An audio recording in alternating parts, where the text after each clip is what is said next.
They're not trying to destroy you. Not entirely. Not directly. What they want is something quieter. Something most people don't catch. What they want is your reaction. Not for resolution. Not for truth. Not even for dominance. But to see if they still can. To test if you're still theirs to move. To check if they still have access to your nervous system. And for most people, they do. One insult, one backhanded compliment, one dismissive tone, that's all it takes. Suddenly, the heart rate rises, the voice goes up, the message gets typed harder, the sentences get longer, because the fire needs fuel, and now, your emotions are volunteering. You react, and in that single reaction, you give it all away.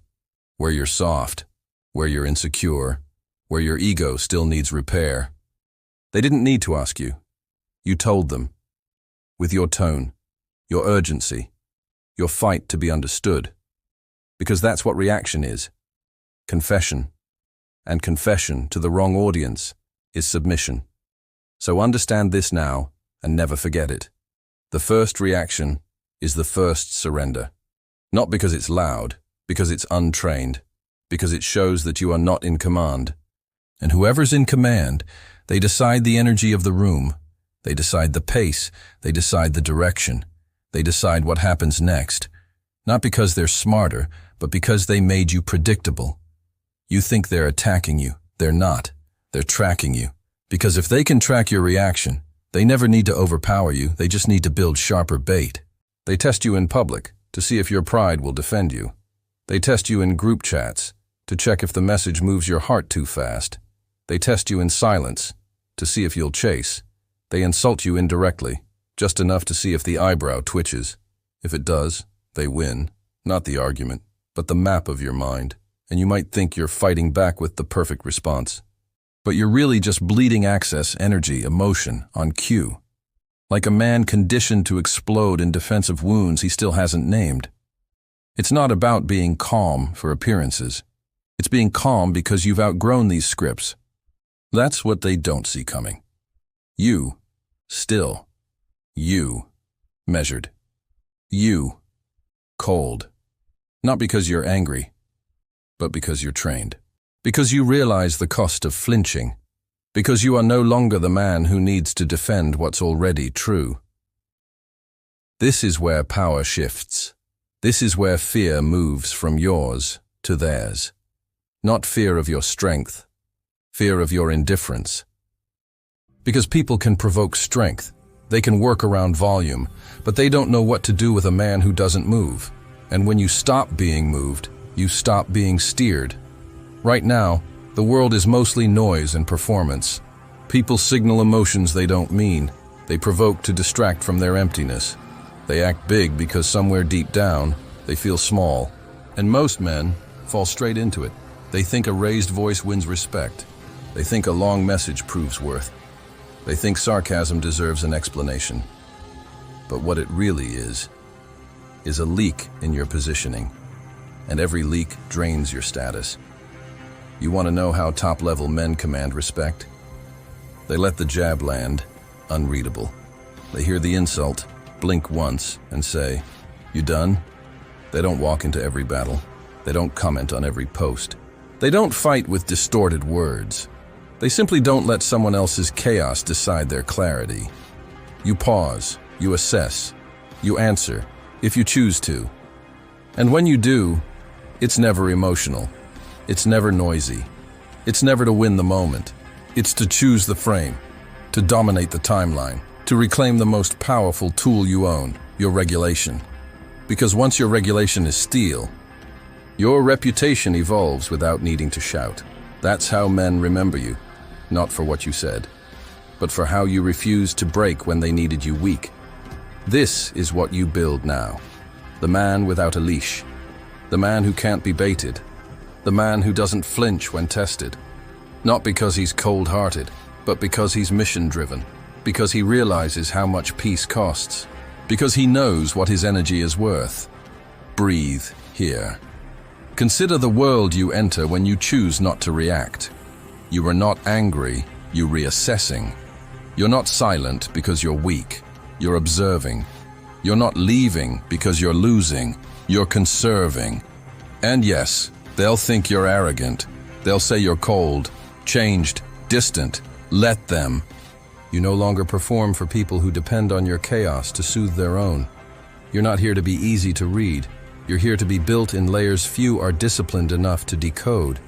Because if someone wants access to your energy, they'll have to come with clarity, not performance, with honesty, not hooks, with character, not manipulation.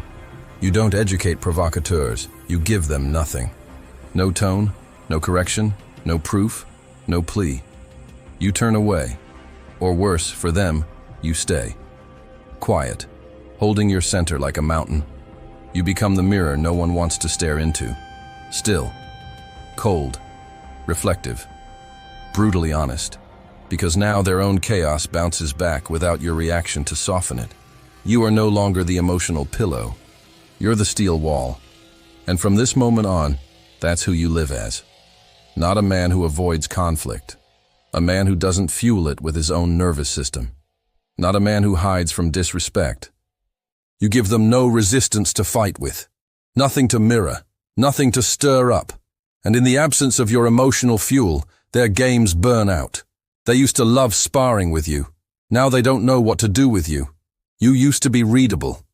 Now your silence is unnerving. You've become a man people adjust around.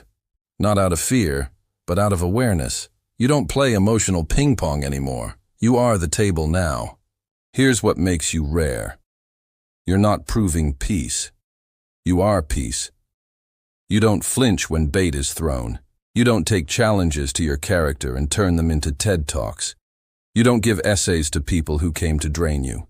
You give them stillness. And if stillness doesn't work, you give them space. Because anything beyond your standard no longer gets negotiation. Only distance. People feel this difference. And yes, some call it cold. Let them. They never respected the generous emotional version of you anyway. They respected their access to him. And when they lost it, they called you names. That's because silence isn't just absence, it's feedback. It communicates 1,000 things, without ever giving emotional material to twist. Without writing regret into a chat box. Without raising your cortisol for someone who isn't even permanent. Here is the truth. Most men never learn. Reaction is what got you into most of your problems. Emotional response is what kept you stuck in cycles. Defending your dignity out loud ruined the mystery that protected it. Listen, not every conflict is worth engaging. Not every insult needs to be corrected. Not every silence is worth filling. Not every misunderstanding deserves clarity. Some people deserve to talk into a void. That's not pride. That's preservation. That's withdrawing your access, because you've reclaimed your value. You're not detached from emotion. You're governed by higher values now. Your boundaries are no longer loud. They're automatic. You're not co-signing drama. You're not inviting chaos by entertaining it. Because you built a kingdom inside. And now? Now peace becomes policy. People start to ask the wrong questions. Why are you so cold now? Why don't you react like you used to? Why don't you say something? Why are you just sitting there? And what they don't realize is, your stillness is what built your new status. Your calm is what turned you into someone worth watching. Your non-availability is what made your presence valuable again. You've become expensive to access, not because you're full of yourself, but because you're finally full with worth, not wound. You're not trying to prove you re-strong anymore, because nothing says power like calm when others are losing theirs. You are now the type of man who doesn't chase after disrespect, doesn't restart conversations that should have ended, doesn't argue to win back credibility, doesn't rage to prove you're not weak, doesn't rush to explain what calm already proved. You've moved beyond the noise, and when others bring it, you let them feel their own static in your clarity. You've become the consequence. Before, people used to escalate confidently around you. They knew how far they could push. Now, they double-check their phrasing. They backtrack their tone. They get polite, quietly. Not because you demanded respect, Because you don't give second chances to first violations anymore. How do you stay here? You stay here by committing to the silence, to the pause, to the space between their action and your decision. This is where legacy is built, in this space. Because the man who reacts, his energy dies with the storm. But the man who holds, his energy shapes memory. They remember you, not for what you said, but for what you made them feel. Measured, uncomfortable, exposed. The games they used to run don't run. You didn't fight them. You didn't scream. You didn't move. And that stillness, that silence, it forced them to face something they couldn't blame on you. That's the final form, when your peace becomes punishment, when your silence becomes truth, when your lack of response becomes your complete answer. Without rage, without revenge, without reaction. So this is the oath. From now on, you do not react first. You pause. You do not flinch. You assess. You do not argue. You distance. You do not give them your energy unless it's earned. You speak last, maybe never, and always from clarity, never from chaos. You use stillness as a signal and silence as a sword. You understand that the value of your voice doesn't lie in its volume, but in its scarcity. You are not here to be understood by everyone. You are here to master who you are under pressure. Not because you're hiding, but because that man, the unreactive, deliberate man, leads silently, and the world eventually follows. A man who simply removes access and never sends a warning shot. This isn't ego. This is economics. Your calm is too expensive for the world to use up casually. You are becoming rare now, not in power, but in response. You don't give what everyone else gives. You don't offer what cheap emotions offer. You conserve value by controlling output. You're building a reputation. And it's not based on what you say. It's built on how little it takes to break others, and how little it takes to hold yourself firm while they try everything. Most men never see the trap. They just feel it. That slow rise in the chest when they're pressed with pressure, that heat in their hands, that urgency in their breathing, and they call it a reaction, when what it really is an emotional download someone else installed in their nervous system. They took your energy, and they made it programmable. They learned the buttons, then they started pushing them.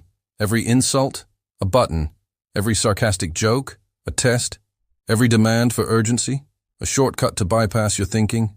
Every statement like, if you really cared, you'd... That's not love. That's a code.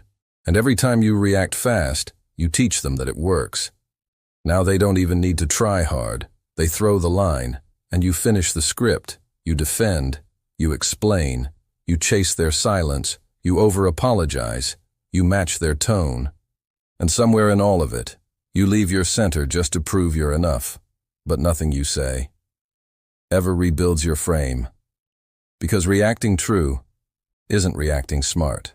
And reaction never builds respect, only predictability. So here's where we flip it. You learn their tactics, you memorize their moves, and then you blow it all up by giving them nothing. Start here. Learn the core baits. Not the words, because bait isn't in the statement. It's in the timing. They'll take a jab in public, because pushing your pride in front of people activates defense. Men are addicted to public respect. So you think you're protecting your image, when you're actually performing for their ego. They'll go offline for days with no context. So you start thinking, panicking, chasing. They don't have to speak. You're speaking to yourself on their behalf. Constantly writing explanations they'll never read, obsessing over silence that was never deep. It was just tactical. They'll guilt-trip you without making you the villain. Everyone else seems to have no issue with helping out, but it's okay if you can't. It's not about the words. It's planting shame to pry open access. If you feel bad about saying no, they'll never hear you say it again. They'll ask loaded questions. Is this how you always act when people need you? Why are you always so serious? Are you just going to ignore this? Those aren't questions. They're positioning plays. They want the old, reactive version of you to come out and prove himself. The soft version. The explain-everything version. The emotional puppet. And if you don't see that, you go right back to the leash. But you've seen the trap now. So this is your real training. 100% pause power. No matter how sharp the insult. No matter how twisted their narrative sounds. No matter how fast your heart says act. You don't. You hold. You let your delay teach you what your reaction would have cost. Because every second you delay, you regain clarity. You sit in the emotion without bleeding it. You breathe. You sit upright, calm, cold, ready. You study them before you answer. And if there's one thing they fear, it's not being able to move you. You don't match their high tension. You lower yours. They want a storm? You become the still air that follows it. And that energy, that unnerving, unreadable energy, that's when people around you start adjusting. See, most people expect loud men, reactive men, men who chase energy to stay relevant. They expect noise, because the world taught them that silence means fear. You flip that. When you stop reacting, people rethink how they speak around you. They stop throwing low jabs if they stop landing. They stop testing boundaries that push back in silence. They start correcting themselves instead of waiting for your explosion. Because your non-reaction builds an environment they can't thrive in. Without your emotional supply, they expose themselves. The liar talks longer. The manipulator escalates. The passive-aggressive melts under your unflinching posture. The narcissist flips from charming to threatened. The guilt tripper starts spiraling into obvious desperation. All because you didn't flinch. You let their energy hit you like wind against armor. Loud, present, but powerless. This is the game now. Emotion is currency. And what you give attention to gets fed. What you react to survives another day. What you match energy with begins to reproduce itself. You are not a man who funds nonsense. You are not a battery for chaos. So you stay unavailable, calm, not passive. Strategically still. People who expect a fight get no fire. People who want a long explanation get one sentence. People who hope you'll break character get more silence. You're not robotic. You're precise. You're not fake. You're focused. You're not indifferent. You're insulated. Nobody, not strangers, not lovers, not friends, gets to make you betray your frame. You'll start to notice a new pattern. As you become more regulated, more people get uncomfortable around you. Not because you changed in a way they can explain, but because their old playbook stopped working. Your calm is unfamiliar. Your silence used to be full of emotion. Now it's full of power. You used to fish for clarity. Now you let them sit in confusion. You used to chase closure. Now you close doors without speeches. You used to correct mischaracterizations. Now you let perception rot in silence. And the ones who relied on reaction, they either adapt or they leave. Let them do both. You all lose access to a dozen people who only liked you when you were easy to provoke. Good. You'll be called names by people whose games stopped working. Let them. You'll feel different, colder, detached. That's peace. It just feels foreign for a man who used to trade his energy for every hit of validation. But now you're becoming expensive, and expensive men don't perform for free. They require character to access them. They require intent, not mood swings. Effort, not explosions. Reacting first. It only would have cheapened the man you've now become. So let them talk. Let them throw bait. You don't swing wild anymore. You move like a sniper, silent, patient, final. That's composure. That's character. That's control. There's a moment in a man's life when he stops running, not from fear, from reaction. He no longer scrambles to explain himself, no longer rushes to be understood, no longer plays defense when misunderstood. He begins to see what's beneath the noise. As the world throws shade, silence, disrespect, delay, provocation, he slows down. Not because he's lost his fire, but because he's finally mastered his flame. See, in the past, reacting felt like strength. You stood up fast, you clapped back, You made your voice heard louder than theirs.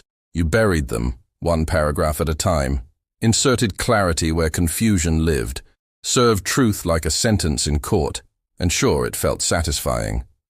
But the satisfaction was fleeting, because for every time you explained your worth, your peace evaporated. Every time you chased closure, your power leaked. Every time you stepped into their frame, you left yours behind. And now you've seen too much, felt too much, lost too much to stay that man. You understand this now? The loudest response is silence. The most dominant answer is exit. The clearest boundary is non-reaction. You don't raise your temperature to defend yourself. You lower it to defend your peace. People around you will notice. They won't say it, but they'll feel it. That weight, that silence, that grounded energy. When you walk into a room and don't seek attention, when you're unfazed by tone, not cold, but stable, not detached, but unavailable to nonsense. You've become the anchor in a storm of fragile egos, and fragile egos either respect the anchor or they break themselves against it.